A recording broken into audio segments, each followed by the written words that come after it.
നമസ്തേ, സ്വാഗതം ബി2 ഓർഗാനിക്സിന്റെ 88ാമത് എപ്പിസോഡിലേക്ക്. മുള, കണിയാരം, കർമ്മരം, പട്ടില്, ഇട്ടില് എന്നൊക്കെ അറിയപ്പെടുന്ന ഈ പുല്ലിന്റെ വംശത്തിലെ ഏറ്റവും വലിയ ചെടിയുടെ ഏകദേശം 80ഓളം ഇനങ്ങളുണ്ട്. അത് ചില ഇനങ്ങളെ എല്ലാ വർഷവും പൂക്കും, അധിക ഇനങ്ങളും ആയുസ്സിലൊരിക്കൽ മാത്രമാണ്.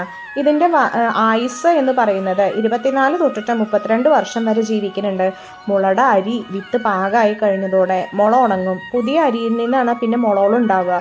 ഈ മുളരി ഭക്ഷണധാന്യമായിട്ട് നമ്മൾ ഉപയോഗിച്ചിരുന്നു കേട്ടോ. പണ്ടത്തെ പാടുകാലം പറയും, അതായത് ഈ പട്ടിണി പരിവട്ടമൊക്കെ ഉള്ള സമയത്ത് പാടുകാലത്ത് ഈ മുളയരി ആയിരുന്നു ഇത്രയും പ്രധാന ഭക്ഷണമായിട്ട്. ലേശം തവിടൊക്കെ ഇത്തിരി കട്ടിയുള്ളതാണേ, അതുകൊണ്ട് ദഹിക്കാൻ ലേശം ബുദ്ധിമുട്ടുണ്ടാവും. മുളയരിയുടെ ദോശ, മുളയരിയുടെ പായസം, ചോറ്, പുട്ട്, മുളയരി കട്ട്ലറ്റ് അതൊക്കെ ഇതുകൊണ്ട് ഉണ്ടാക്കാവുന്നതാണ് കേട്ടോ. പിന്നെ ഈ പലപ്പോഴും ഈ മണ്ണൊലിപ്പ് തടയാനായിട്ടും ചെരിവുള്ള പ്രദേശത്തിലേക്ക് മണ്ണ് ഇങ്ങനെ സൂക്ഷിക്കാനായിട്ടും ഈ മുള വെച്ച് പിടിപ്പിക്കുന്നുണ്ട്. അത് പല രാജ്യങ്ങളും ചെയ്യണതാണ് കേട്ടോ. ഈ മുളങ്കൂമ്പിനെ പറയണത് കാരടി എന്നാണ് പറയണത്. അതുകൊണ്ട് അച്ചാറ്, ഭക്ഷണപാനീയങ്ങൾ, മുളങ്കൂമ്പ് തോരൻ, നൂഡിൽസ് പോലെ ആക്കിയിട്ട് ഉണക്കിയിട്ട് എത്ര വർഷം വേണച്ചാൽ നമുക്ക് ഉപയോഗിക്കാം കേട്ടോ. അത്രയും നല്ലതാണ്. പിന്നെ ഇതിൽ കായകൾക്ക് കൊഴുപ്പ് കുറവാണ്, നാരുകളുടെ ഉറവിടമാണ്. അതേപോലെ സെല്ലുലോയിഡ്, അമിനോ ആസിഡുകൾ അതൊക്കെ ധാരാളം ഉണ്ട്. ധാതുമൂലകങ്ങളൊക്കെ ധാരാളം ഉണ്ട്. കുട്ടികളുടെ വളർച്ചയ്ക്കും വികാസത്തിനൊക്കെ വളരെ നല്ലതാണ്.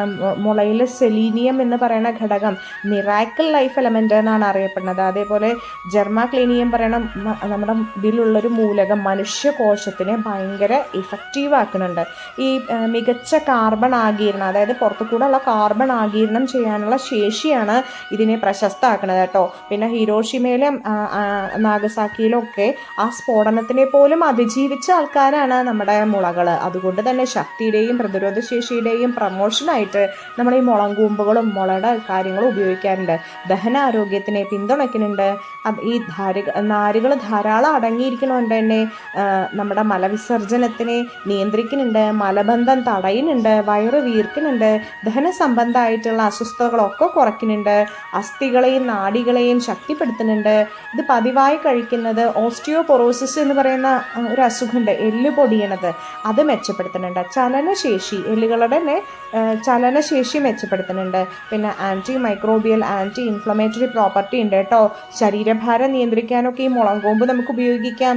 ആരോഗ്യമായിട്ടുള്ള ചർമ്മവും മുടിയും ഒക്കെ ഇതിന് നല്ല ഹെൽപ്പാണ്. മുളയിൽ തന്നെ സിലിക്ക എന്ന് പറയുന്ന ഒരു ഘടകമുണ്ട്, അത് കൊളാജൻ ഉൽപ്പാദനത്തിനെ പിന്തുണയ്ക്കണം. അതുകൊണ്ട് തന്നെ ചർമ്മം നല്ല ഉറച്ചതും നല്ല യുവത്തുള്ളതാക്കണം. ഈ കൊളാജൻ ചർമ്മത്തിനെ എപ്പോഴും നല്ല എവർഗ്രീൻ ആക്കി നിർത്തുന്ന ഒരു കാര്യമാണ് കേട്ടോ.